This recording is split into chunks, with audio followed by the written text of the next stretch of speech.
Bien-aimés dans le Seigneur, je vous salue au nom de Jésus-Christ, notre Seigneur et Sauveur, le Créateur de toutes choses. Jésus, le Maître du sabbat. Il est l'unique grand Maître, car il est au-dessus de toute autorité, toute domination, toute divinité et tout pouvoir. Jésus est au-dessus. Tout genou fléchit devant Jésus, dans les cieux, sur la terre et sous la terre. Toute créature de Dieu se soumet à Jésus. Il est le maître même du sabbat. Gloire à Jésus. Même les tempêtes écoutent les ordres de Jésus. Gloire à Jésus. Tous les archanges sont les serviteurs de Jésus. Tous les anges, les serviteurs de Jésus-Christ. Les chérubins et autres sont soumis à Jésus. Parce qu'il est au-dessus de toute domination. Frère, la Bible confirme que toute la plénitude de la divinité se trouve en Jésus. Alléluia. Donc, Jésus est le royaume de Dieu en personne. Gloire à Jésus. L'incomparable et l'inimitable grand maître Jésus. On ne peut pas comparer Jésus avec qui que ce soit. Mes frères, on ne peut pas comparer Jésus. Tous les anges du ciel se prosternent devant Jésus. On ne peut pas le comparer. Gloire à Jésus, le Maître. Merci à tous les frères et toutes les sœurs qui veulent connaître la vérité et posent des questions afin que nous puissions parler sur Jésus, le grand Maître. Donc les vidéos du frère Armando, c'est pour ceux qui aiment la vérité. Ah, vous voyez ça? Donc nous venons ici répondre à tous ceux qui sont les assoiffés de la vérité. Alors si vous n'aimez pas la vérité, n'accompagnez pas les vidéos du frère Armando. Parce qu'on va toujours continuer de marteler sur la divinité de Jésus. On ne va pas se fatiguer. On va continuer de proclamer haut et fort que Jésus est Dieu le Père en personne. On ne va pas abandonner, frère. Pour l'amour de Sion, on ne va pas se fatiguer. On va continuer de répondre. Alors si vous n'aimez pas la vérité, n'accompagnez pas le frère Armando. Partez là-bas, là où on vous présente les moutakalisations de Deborah Lukaou. Il faut partir là-bas, frère. Partez là-bas chez le prophète de pétage. Il faut partir là-bas. Ici, c'est Jésus. Ici, c'est la parole. Ici, c'est la parole. La saine doctrine, c'est ici. Jésus. On ne va que parler de Jésus. Frère Armando, si Jésus était Dieu, mais pourquoi il a eu le baptême d'eau? Est-ce qu'on peut baptiser Dieu? Est-ce qu'on peut baptiser Dieu dans l'eau? Mais pourquoi Jésus est passé par le baptême d'eau? Mais on va répondre, frère. On va répondre parce que c'est la saine doctrine. Si Jésus est Dieu, mais comment est-ce que Dieu va avoir le baptême d'eau, frère? On doit répondre et on doit dire la vérité. Car la Bible confirme, si le cœur se convertisse au Seigneur, lorsque vos cœurs viendront au Seigneur, parce que vous êtes des têtus dans l'ignorance, et nous sommes des têtus dans la vérité. Ah mais oui, puisque vous continuez dans l'ignorance, nous continuerons dans la vérité, frère. Mais quand vos cœurs vont se convertir en Christ Jésus, le voile sera ôté, parce que vous avez encore le voile de Moïse. Voilà pourquoi vous n'aimez pas la vérité. On vient ici vous dire la vérité et on va continuer avec la vérité. Frère Armando, si Jésus est Dieu, mais pourquoi Jésus a eu le baptême d'eau? Est-ce qu'on peut baptiser Dieu? Est-ce que Dieu peut entrer dans l'eau de baptême? On va répondre, frère, afin que nous connaissions la vérité. Gloire à Jésus. Père, nous te remercions infiniment, Seigneur Jésus, parce que tu es l'unique. Tu es incomparable, Seigneur Jésus. Personne n'est comparable à toi. Personne n'est égal à toi, Jésus, parce que tu es le maître de tous les temps et de toutes les circonstances. Je crois fermement que c'est toi qui es le Dieu qui m'a créé. Je crois fermement, Seigneur Jésus, que c'est toi qui m'as donné le ministère, afin que je puisse paître ton église, parce que l'église t'appartient. Merci, Seigneur Jésus. Tous ceux qui ne comprennent pas ta parole, ne connaissent pas ta parole, tu es capable, Seigneur Jésus, d'ouvrir leur esprit afin qu'ils reçoivent la vérité. Et tous ceux qui ont déjà la vérité, Père, fortifie ton église afin que nous puissions attendre patiemment, fermement et dans la foi ton avènement. Béni garde, Seigneur Jésus, soit avec tous ceux qui vont accompagner cette émission, Seigneur Jésus, que toute la gloire revienne à toi parce que tu es le maître même de la gloire. Gloire à Jésus. Qu'ils comprennent la parole, Père, afin qu'ils se convertissent et viennent à toi. Je te remercie infiniment, Père, parce que tu es le maître. Je crois fermement que tu as donné à tes serviteurs la parole pour convaincre les cœurs pierreux afin qu'ils viennent à toi, Jésus-Christ, parce qu'il n'y a que toi qui mérite l'honneur, la gloire, la puissance au siècle des siècles. Amen. Si Jésus est Dieu, mais pourquoi il a eu le baptême d'eau? Est-ce que Dieu peut aller dans l'eau de baptême? Si Jésus est Dieu, mais comment est-ce qu'on va le baptiser, frère? D'eau. On va répondre, car la Bible confirme dans Ecclésiaste, chapitre 1er, le verset 9. Il n'y a rien de nouveau sous le soleil. Il n'y a rien de nouveau, frère. Sous le soleil, il n'y a rien de nouveau. Tout ce qui se passe aujourd'hui avait déjà été. Et tout ce qui s'est fait, se fera encore. Il n'y a rien de nouveau. Donc, nous comprenons que le baptême que Jésus a eu dans l'eau n'était pas une chose nouvelle, car les baptêmes ont commencé depuis la nuit des temps. Ah, on va donner la nourriture solide. Hein, frère, on va encore creuser pour aller encore loin. Parce que nous avons compris que le prophète Jean-Baptiste, en réalité, ce n'est pas lui qui a commencé avec le baptême d'eau, non. Le baptême d'eau était déjà dans l'ombre. Dans l'ombre, il y a déjà eu des prophètes qui ont baptisé d'eau. Ça va? Et nous comprenons aussi que ce n'est pas le Seigneur Jésus qui est venu avec le baptême du Saint-Esprit et le baptême de feu, parce que dans l'ombre, il y avait déjà la figure du baptême du Saint-Esprit et le baptême de feu, puisque l'ombre de Moïse, frère, dans l'ombre de Moïse, mais il y avait des choses que Jésus a fait dans la lumière. Donc, l'ombre avait déjà donné l'image, la figure de tout ce qui s'est passé dans la lumière. Donc, nous comprenons que le premier prophète qui a baptisé d'eau dans l'ombre, c'était le prophète Noé. Ça va? Et le deuxième prophète, c'est le prophète Moïse qui a baptisé d'eau. C'est bien après que le prophète Jean-Baptiste qui est venu baptiser. Mais nous comprenons aussi que Jean-Baptiste n'était qu'une enveloppe. En réalité, c'était l'esprit et la puissance d'Élie le prophète. Ah, donc, nous disons que c'était alors Élie, le prophète, qui baptisait dans Jean-Baptiste.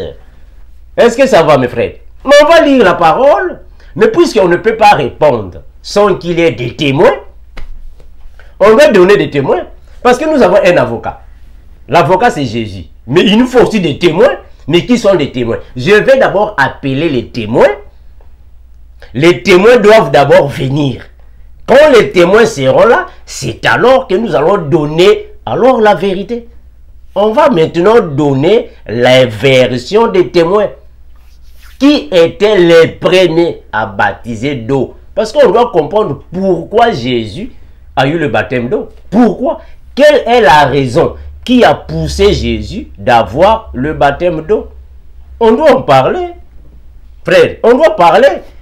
Prenons un témoin. Prenons notre témoin à nous, notre frère Pierre. Qu'est-ce qu'il dit? Qu'est-ce que l'apôtre Pierre dit ici? Notre frère, c'est un témoin. Le frère Pierre dit quoi? Nous sommes dans 1 Pierre 3, 18. 1 Pierre 3, 18 à 21. 1 Pierre 3, 18, 21. Qui dit la parole de Jésus-Christ. Christ aussi a souffert une fois pour les péchés, lui juste pour des injustes, afin de nous amener à Dieu, ayant été mis à mort quant à la chair, mais ayant été rendu vivant quant à l'esprit, dans lequel aussi est allé prêcher aux esprits en prison. Ça va? En prison. Qui autrefois avait été incrédule lorsque la patience de Dieu se prolongeait au jour de Noé. On a commencé. Est-ce que vous voyez ça? Donc, nous comprenons que c'est le prophète Noé qui, dans l'ombre, avait baptisé d'eau. En réalité, le déluge de Noé était la figure du baptême d'eau. Est-ce que ça va? On évolue. On évolue. Alors, la patience de Noé s'est prolongée. La patience de Dieu s'est prolongée au jour de Noé. Pendant la construction de l'arche, dans laquelle un petit nombre de personnes, c'est-à-dire 8, furent sauvées à travers l'eau. 8 personnes furent sauvées à travers l'eau. Les 8 personnes-là, c'est la famille de Noé. Ce qui symbolise les vierges sages. L'eau du déluge, c'est la préfiguration du baptême d'eau. Ça va? On continue. Dans laquelle un petit nombre de personnes, c'est-à-dire 8, furent sauvées à travers l'eau. Cette eau était une figure du baptême. Ça, c'est le témoin qui le dit. Le frère Pierre, c'est un témoin qu'on a pris. Donc, le frère Pierre est en train de confirmer que le déluge de Noé, c'était la préfiguration, la figure, l'image du baptême d'eau. Ah, donc, c'est le prophète Noé qui a baptisé premièrement dans l'ombre. Selon la révélation, c'est Noé, ça va? Je continue, je suis dans le verset 21. Cette eau était une figure du baptême, qui n'est pas la purification des souillures du corps, mais l'engagement d'une bonne conscience envers Dieu, et qui maintenant vous sauve, vous aussi, par la résurrection de Jésus. Est-ce que vous voyez ça? Donc, Noé a baptisé d'eau dans l'ombre, dans la révélation. Donc, le baptême d'eau n'a pas commencé avec Jean-Baptiste. Le baptême d'eau a commencé au temps de Noé. Donc, le prophète Noé fut le premier prophète en Israël qui a baptisé d'eau. Mais on doit encore prendre un deuxième témoin.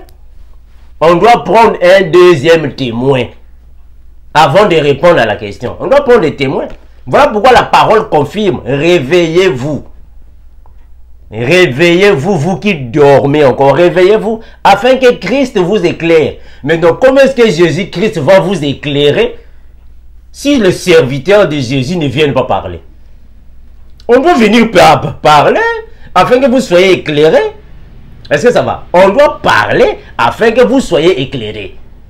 Oh non, frère Mando, maintenant au temps de Moïse, qui avait parlé avec Moïse. Oh, mais chacun de nous a sa grâce. Est-ce que nous tous, nous aurons la même grâce que Moïse? Non, on doit parler. Est-ce que ça va? On doit prendre un deuxième témoin. Parce qu'un seul témoin ne nous suffit pas. On doit prendre un deuxième témoin qui va confirmer que le baptême d'eau a déjà existé dans l'ombre. Nous sommes dans 1 Corinthiens, le frère Paul. Prenons encore un deuxième témoin, le frère Paul. Qu'est-ce que notre frère dit ici? 1 Corinthiens 10, 1, 2. 1 Corinthiens chapitre 10, 1, 2. Frères, je ne veux pas que vous ignorez que nos pères ont tous été sous la nuée, qu'ils ont tous passé au travers de la mer. Le baptême commence, ça va? Le baptême d'eau de Moïse, ça commence, frère. Nos pères ont tous traversé de la mer. Qu'ils ont tous été baptisés en Moïse. Ah, vous voyez ça? Ils ont tous été baptisés en Moïse. Donc, nous comprenons que le baptême d'eau a commencé dans l'ombre. Ils ont tous été baptisés en Moïse, dans la nuée et dans la mer. Ah, ça va? Dans la nuée et dans la mer. Alors, celui qui est baptisé dans la mer, c'est un baptême d'eau. Donc, Moïse a baptisé d'eau avant Jean-Baptiste. C'est clair? Ce sont les témoins qui le disent, ça va? Ce sont les témoins. Qu'ils ont tous alors mangé le même aliment spirituel, qu'ils ont tous bu le même breuvage spirituel, car ils buvaient à un rocher spirituel qui les suivait. Et ce rocher, c'est Christ Jésus. Voilà pourquoi on va définir Jésus et Christ. Frère, on va revenir pour que nous puissions décortiquer la différence qui existe entre Christ et Jésus. On viendra dans la troisième partie. Donc ici, le frère Paul est en train de nous convaincre que les enfants d'Israël ont été baptisés d'eau par le prophète Moïse. Ah, donc nous confirmons que le baptême d'eau a commencé depuis le temps de Noé. Le déluge est la figure du baptême d'eau. Après, Moïse a baptisé. Maintenant, la troisième personne qui vient baptiser, c'est alors Élie. Attention. C'est Jean-Baptiste qui baptise, mais avec la puissance et l'esprit d'Élie. Ah, mais que dit la Bible? La Bible dit qu'en réalité, dans l'homme, c'est l'esprit. Ah, donc Jean-Baptiste était l'enveloppe d'Élie. Ça va? Donc Jean-Baptiste était l'enveloppe du prophète Élie. Parce qu'en réalité, dans l'homme, c'est l'esprit. Donc ce qui comptait, c'était l'esprit, ce n'est pas l'enveloppe. Donc nous comprenons que ce sont les prophètes de l'ancienne alliance qui ont baptisé d'eau. Et Jésus est venu prendre le baptême d'eau. Mais pourquoi? Mais pour accomplir Moïse et les prophètes. Ça va? C'est pour accomplir Moïse et les prophètes. On va prendre Luc 1er. Luc chapitre 1. Luc chapitre 1. Le verset 15 à 17. Luc 1. 15 à 17. Qui dit la parole? Car il sera grand. Ça, c'est l'ange qui est venu dire à Zacharie, le père de Jean-Baptiste. Il dit quoi pour Jean-Baptiste? Ou soit, on va commencer au début pour que ce soit encore clair. Alors, là, je suis dans le verset 11. Luc chapitre 1er, le verset 11. Alors, un ange du Seigneur apparut à Zacharie, et s'étint debout à droite de l'autel des parfums. Zacharie fut troublé en le voyant, et la frayeur s'empara de lui. Mais l'ange lui dit, ne crains point, Zacharie, car ta prière a été exaucée. Ta femme Élisabeth t'enfantera un fils, et tu lui donneras le nom de Jean. Il sera pour toi un sujet de joie et d'allégresse, et plusieurs se réjouiront de sa naissance, car il sera grand. Le verset 11. Car il sera grand devant le Seigneur.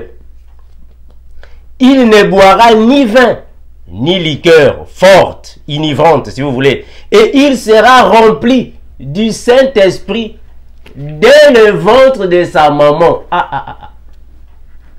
Donc Jean-Baptiste était rempli de l'Esprit Saint dès le ventre de sa mère. Donc il était un enfant saint. Ça va? Donc quand Jean-Baptiste est sorti dans le monde, il était saint parce qu'il avait le Saint-Esprit. Il était saint. Frère, mais c'est pas n'importe qui peut baptiser Jésus. Ça va? C'est pas n'importe qui peut venir baptiser Jésus. Avant de baptiser Jésus, il faut être d'abord un exemplaire. Donc Jean-Baptiste a reçu le baptême du Saint-Esprit dès le ventre de sa maman. Quand il sort avec le baptême du Saint-Esprit, il était déjà pur. Mais pourquoi? Il faut comprendre, ce sont les dimensions. On va continuer la lecture. On continue. Dès le sein de sa maman, il ramènera plusieurs fils d'Israël au Seigneur, leur Dieu. Il marchera devant Dieu avec l'esprit et la puissance d'Élie. Ah, est-ce que vous voyez ça? Donc, il est venu avec l'esprit et la puissance d'Élie. Mais pour baptiser Jésus, ce n'est pas n'importe qui. Il faut qu'il y ait un prophète de renommée. Il faut qu'il y ait un patriarche pour baptiser Jésus. Ce n'est pas n'importe qui. Est-ce que ça va?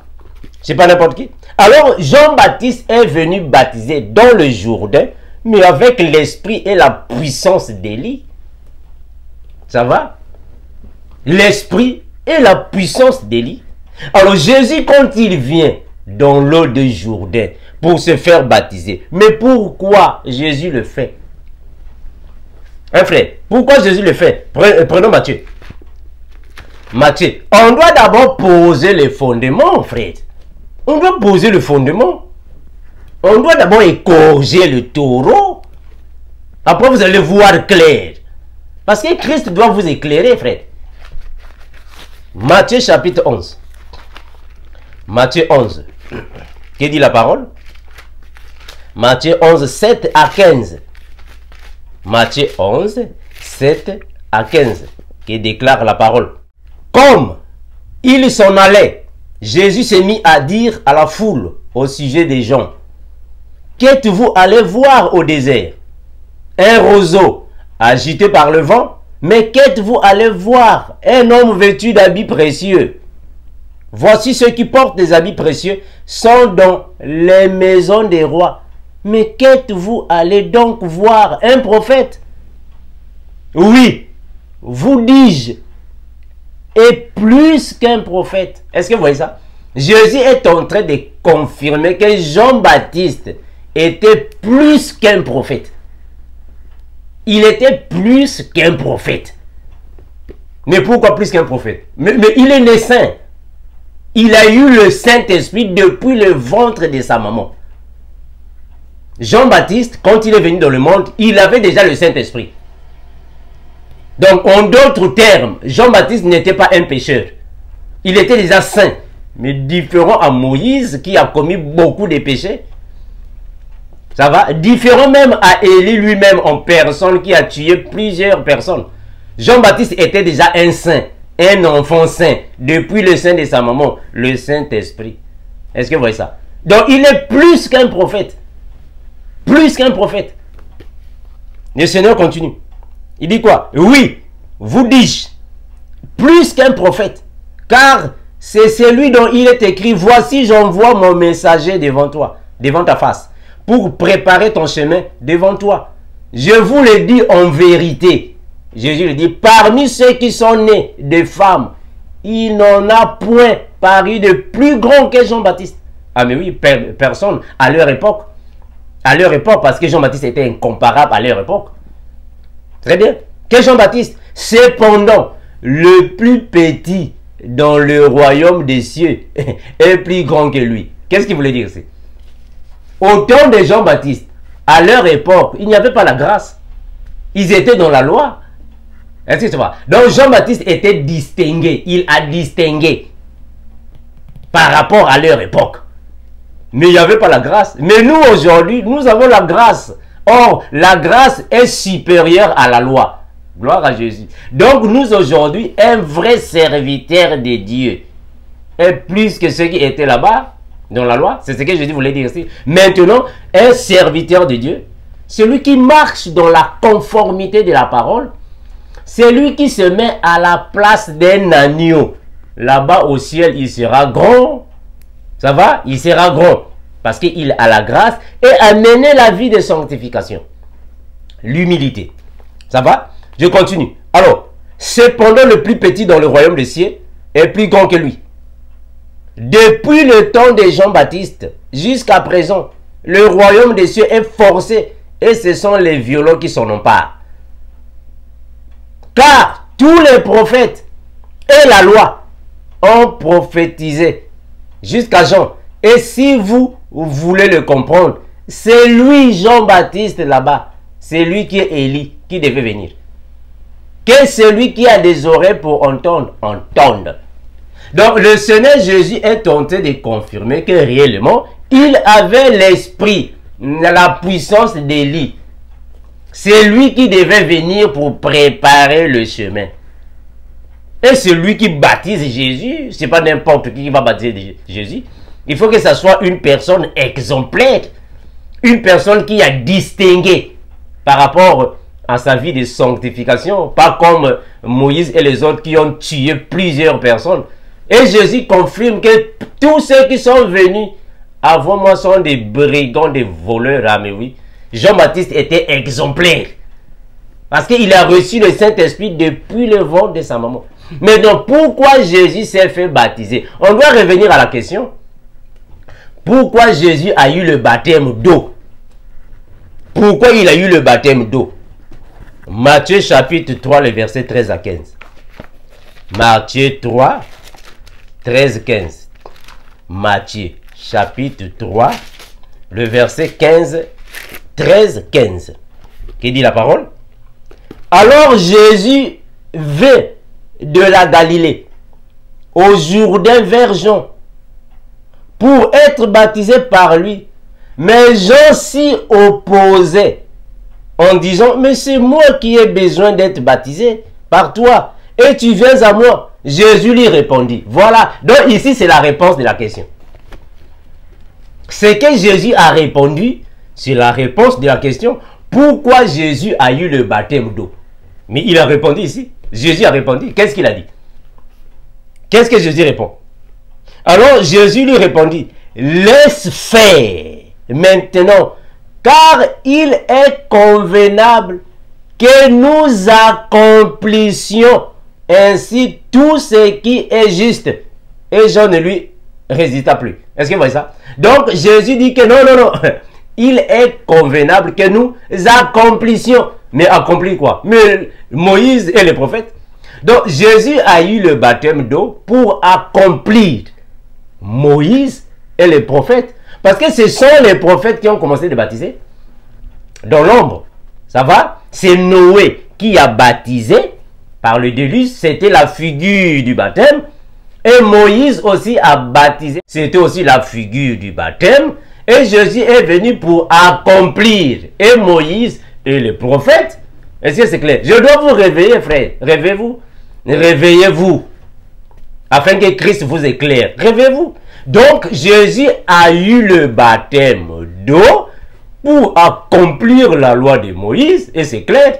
Parce que Moïse lui-même l'avait dit dans la parole. Qu'est-ce qu'il a dit? Deutéronome, chapitre 18, le verset 15. Qu'est-ce que Moïse lui-même a dit dans la parole? Deutéronome 18, 15. Il dit quoi? Donc Jésus est venu pour accomplir la parole.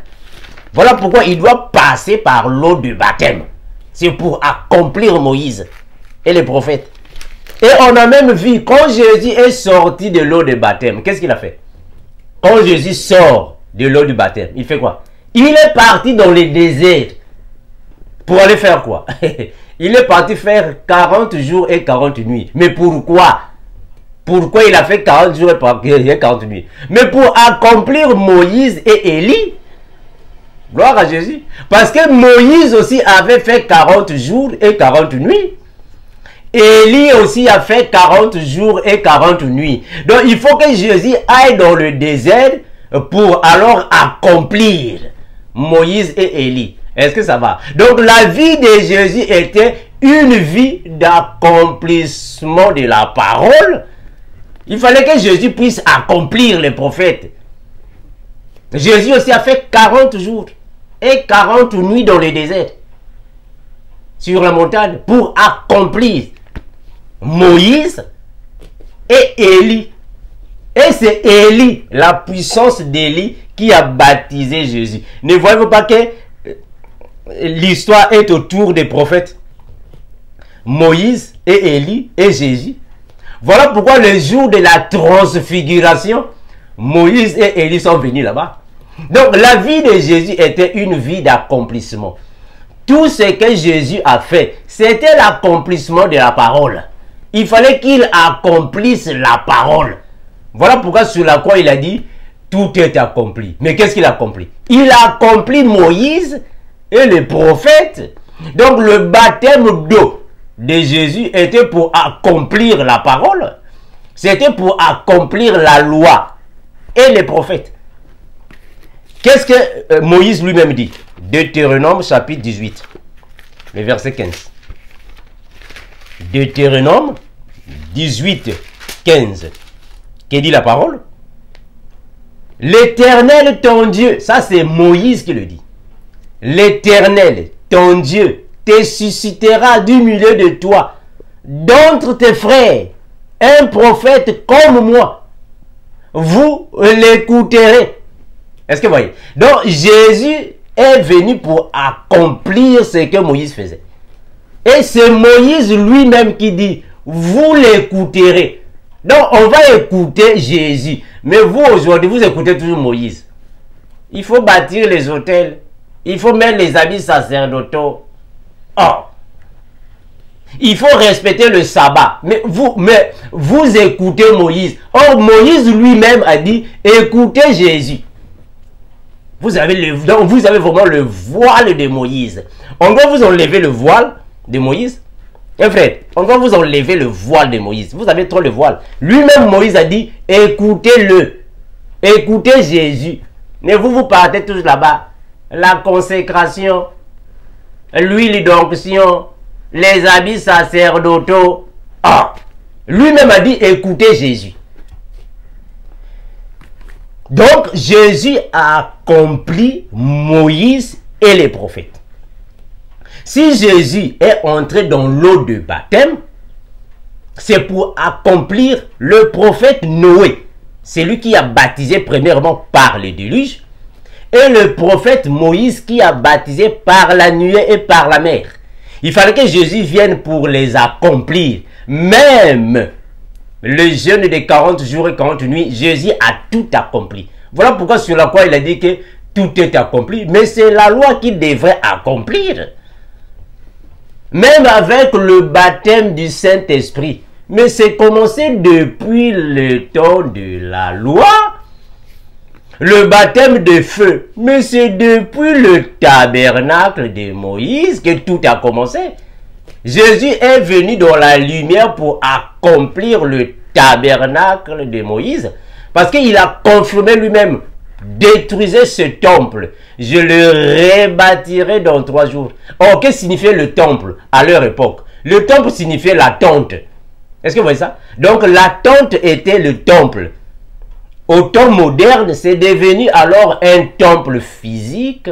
Mais dans notre époque, dans la grâce, le temple, c'est le corps humain. Est-ce que vous voyez ça? Donc, Jésus était le temple en personne.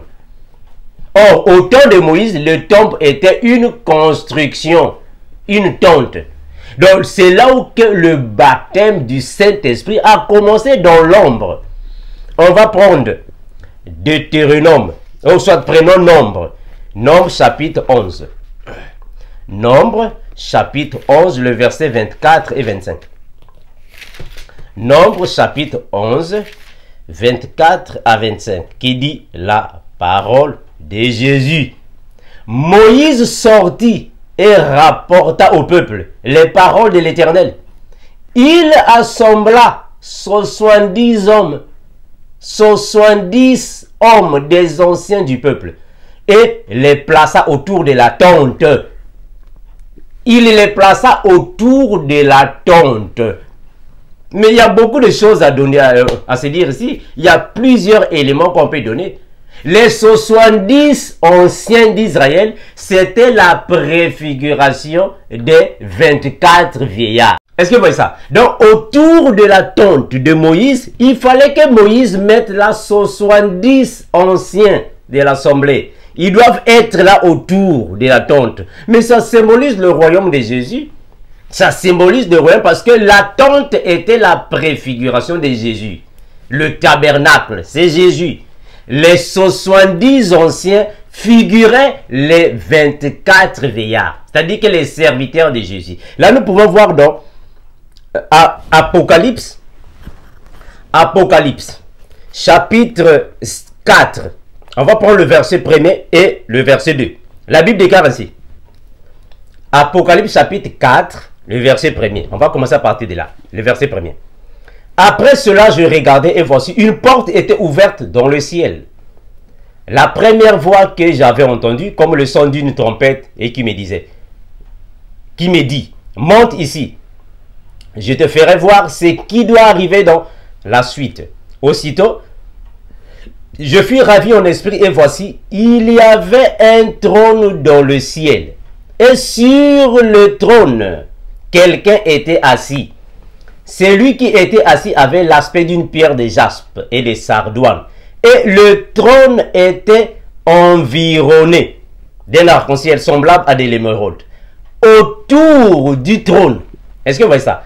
Autour du trône, je vis 24 trônes. Et sur ce trône, 24 vieillards assis, revêtus de vêtements blancs. Et sur leur tête, des couronnes d'or. C'est-à-dire que le frère Jean a vu un trône.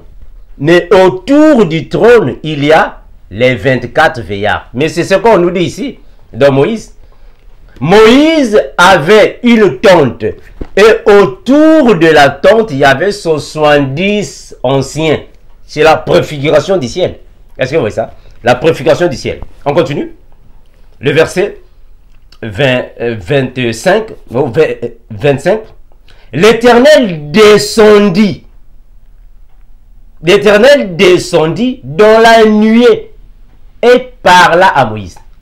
Donc il descendit dans la nuée, sur le trône, et parla à Moïse. Il prit l'esprit de Moïse et le mit sur les 70 anciens. Et dès que l'esprit reposa sur eux, ils prophétisaient, mais ils ne continuèrent pas. Est-ce que vous voyez ça? Ça, c'est la préfiguration du baptême du Saint-Esprit. Est-ce que vous voyez? Dieu a pris l'esprit de Moïse et il a attribué, il a donné, il a multiplié l'esprit de Moïse à 70 anciens.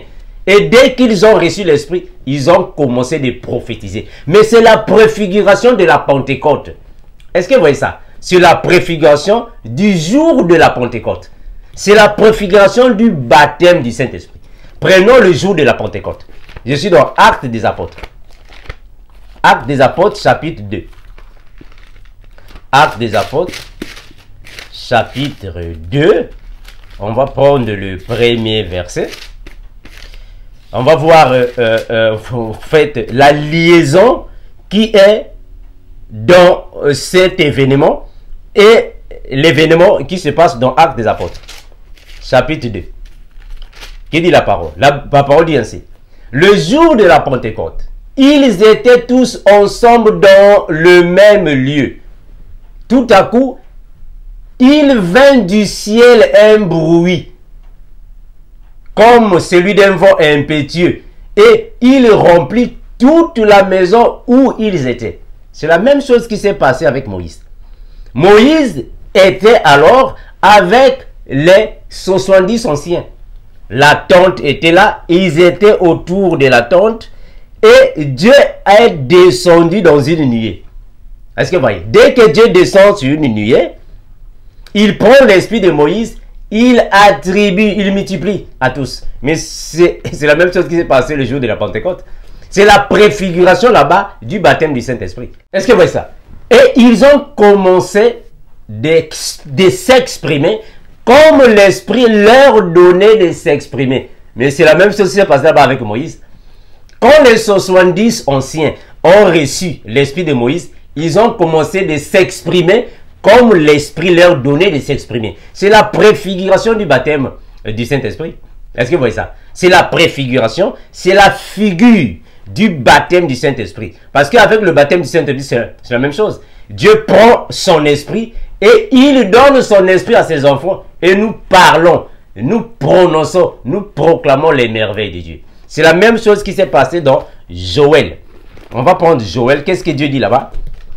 Dans Joël, Joël chapitre 2, le verset 28 qui déclare la parole, afin que ça nous aide aussi de comprendre la pensée, ce qui s'est passé là-bas à Moïse, la préfiguration du baptême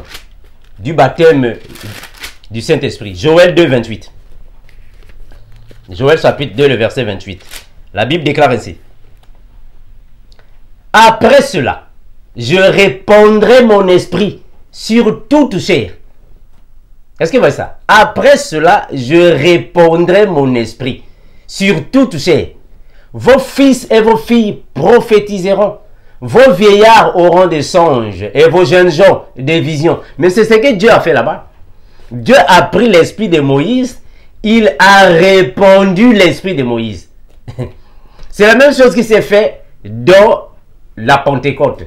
Dieu est venu, il a pris son esprit, il a répandu son esprit. Donc, dans Moïse, là-bas, était déjà la figure du baptême du Saint-Esprit.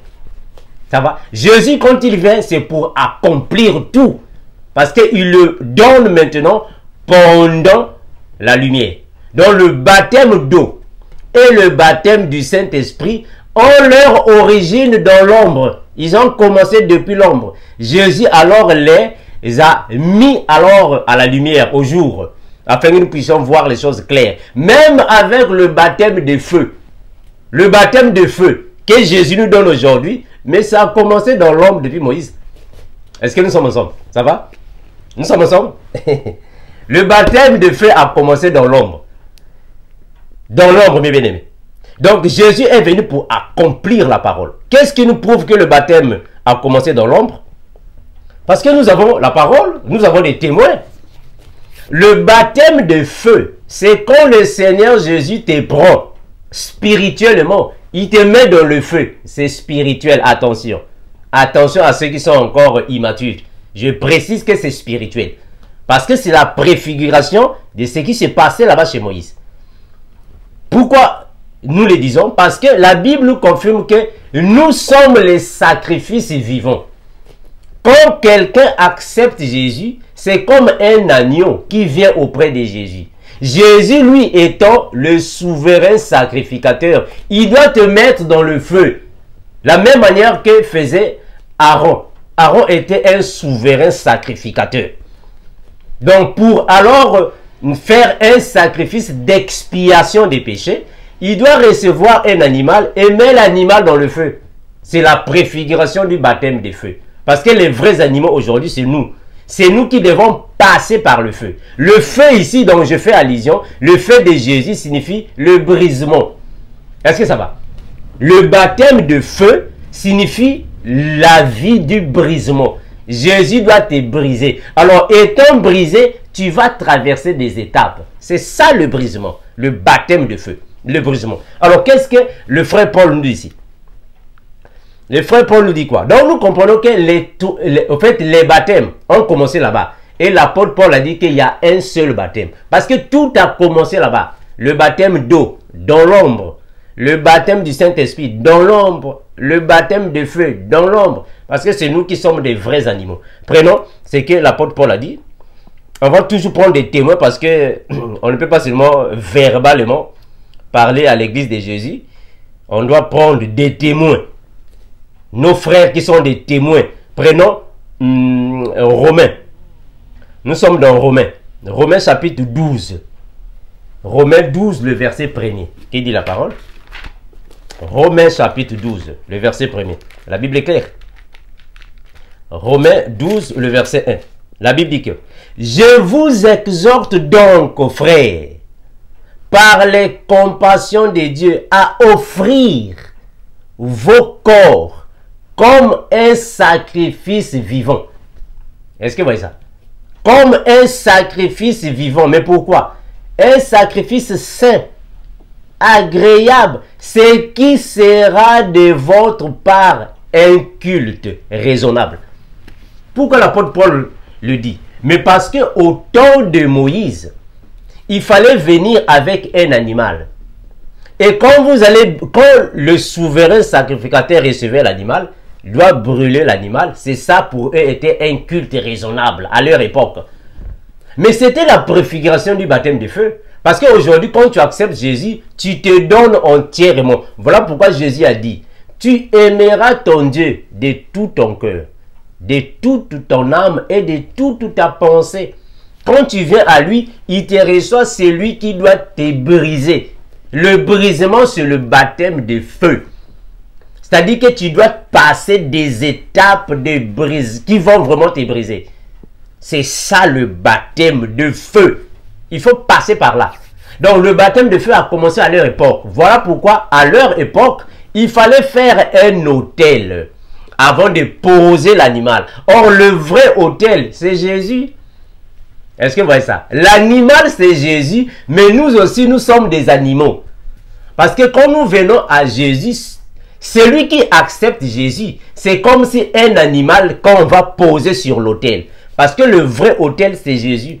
Parce qu'au temps de Moïse, il fallait qu'il y ait la flamme. Est-ce que vous voyez ça? Il fallait qu'il y ait la flamme pour brûler l'animal. Mais or, qui sont les flammes? Mais c'est nous qui sommes les flammes. C'est nous qui sommes des flammes. Est-ce que vous voyez ça? On va prendre une écriture. Les flammes, c'est nous, aujourd'hui. Nous sommes les flammes.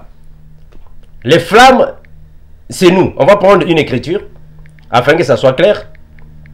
Gloire à Jésus. Nous sommes les flammes aujourd'hui, dans le Seigneur. Que dit la parole? Nous sommes dans Psaume, chapitre 104, le verset 4. La Bible déclare ainsi. Il fait de ses vents ses serviteurs. Il fait des vents ses serviteurs, pardon. Des flammes de feu ses serviteurs. Est-ce que vous voyez ça? L'Éternel fait de nous ces flammes de feu. Pourquoi? Au temps de Moïse, je vous ai dit que le baptême de feu a commencé au temps de Moïse. La flamme au temps de Moïse était une flamme physique. Mais aujourd'hui, la flamme, c'est nous les serviteurs de Dieu. Nous sommes des flammes. Un serviteur de Dieu, c'est tout chrétien qui marche dans la sanctification. Tout chrétien qui met en pratique la parole est serviteur de Dieu. Toute chrétienne qui met en pratique la parole est servante de Dieu. Donc nous sommes la flamme. Dieu fait de nous des flammes. Mais au temps de Moïse, quand il y avait l'autel, il fallait qu'il y ait aussi des pierres. Il fallait qu'il y ait des pierres afin de former un autel. Au temps de Moïse, mais le baptême de feu. Mais aujourd'hui, qui sont les pierres? Les pierres, c'est nous. Nous sommes des pierres aujourd'hui. On doit prendre des témoins, frères. On doit prendre des témoins. On doit prendre des témoins, nos frères. On doit appeler l'apôtre Pierre pour être témoin. Est-ce que nous sommes des pierres aujourd'hui? On va prendre des témoins. On doit prendre des témoins, mes bien-aimés. Alors, nous allons prendre des témoins afin que la parole soit encore claire. Ça soit encore clair, mes bien-aimés, que nous sommes des pierres. Nous sommes des pierres vivantes. Gloire à Jésus. Que nous dit la parole? Nous sommes des pierres vivantes aujourd'hui dans le Seigneur. Je vais les chercher. Réveillez-vous, mes bien-aimés, afin que Christ vous éclaire. Réveillez-vous afin qu'il vous éclaire. Nous sommes des pierres aujourd'hui. Qu'est-ce que dit notre frère Pierre? Le frère Pierre dit dans 1 Pierre, chapitre 2, le verset 5. Et vous-même, comme des pierres vivantes, édifiez-vous. Édifier signifie quoi? Édifier signifie construire. L'édification de la foi signifie la construction, la constitution, la fortification de la foi. Édifiez-vous signifie formez-vous tous en un seul bloc. Édifiez-vous, c'est-à-dire que construisez-vous. Édifiez-vous pour former une maison spirituelle, un saint sacerdoce, afin d'offrir des sacrifices spirituels. Mais qui sont les sacrifices spirituels? Au temps de Moïse, les sacrifices étaient les sacrifices naturels, physiques. Mais aujourd'hui, des sacrifices sont spirituels. Est-ce que vous voyez ça? Les sacrifices spirituels, c'est nous. Quelqu'un quitte le monde qui était païen. On doit lui sacrifier à Jésus. On te sacrifie. Tu dois passer par le brisement, qui est le baptême de feu. Est-ce que vous voyez ça? Donc, c'est nous qui sommes des pierres vivantes. C'est nous. Mais au temps aussi de Moïse, avant d'avoir un autel, il fallait avoir du bois. Pour qu'il ait la flamme, il faut qu'il ait du bois. Mais qui sont les bois aujourd'hui? Mais c'est nous qui sommes les bois. Jésus a confirmé, si cela arrive à moi qui suis un bois vert, qu'en sera-t-il à vous qui êtes des bois secs? Donc c'est nous qui sommes des bois. Voilà, Jésus confirme même que je suis le vrai cep. Vous êtes des sarments. Ça veut dire quoi? Un cep signifie la racine, le support d'un arbre. Les sarments, ce sont les branches d'un arbre. Est-ce que vous voyez ça? Donc nous sommes aussi du bois. Donc le baptême de feu a commencé dans l'ombre. Jésus, lui, il est venu alors démontrer ça dans la lumière, parce que c'est lui qui est le véritable souverain sacrificateur. Donc, mes bien-aimés, nous sommes à la fin. C'est juste pour répondre simplement à la question que si Jésus-Christ est passé par le baptême d'eau, c'était pour accomplir Moïse et les prophètes.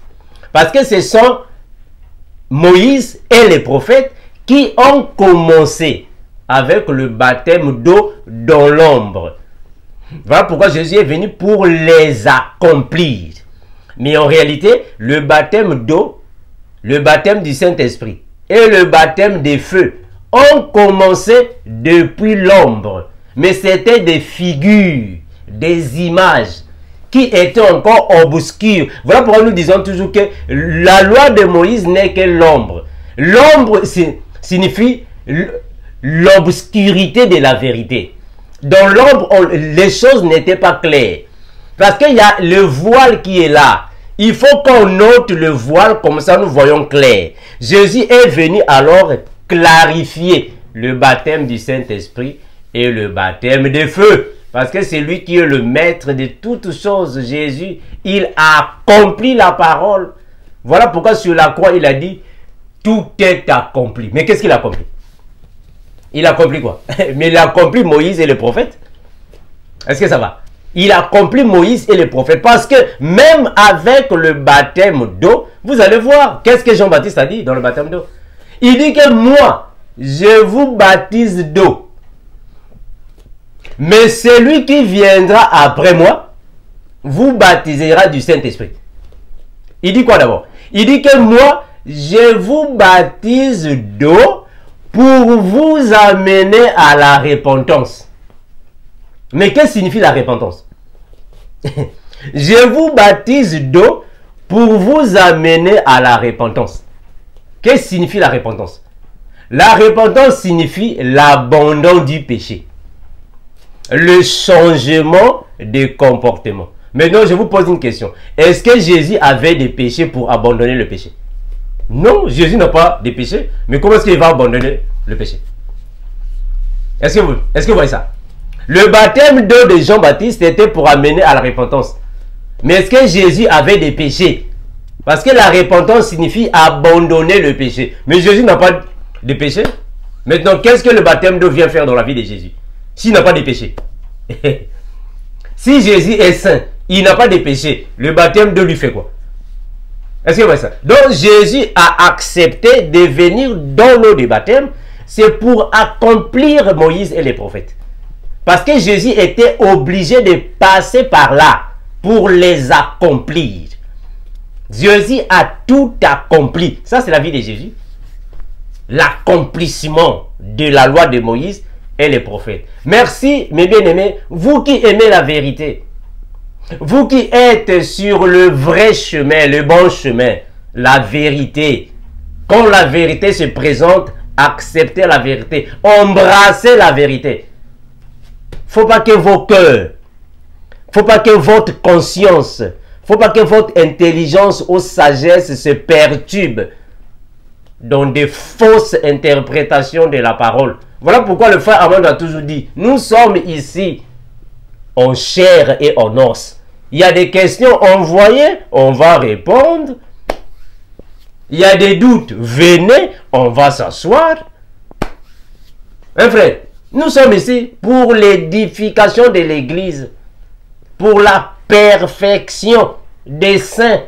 Gloire à Jésus. Merci mes bien-aimés. Je vous aime tant dans l'amour de Jésus. Nous sommes ici. Merci à tous ceux qui posent des questions. Comme nous disons toujours, et nous n'allons pas nous fatiguer de le dire. Maranatha, notre maître, le créateur de l'univers, Jésus-Christ, revient bientôt. Ciao.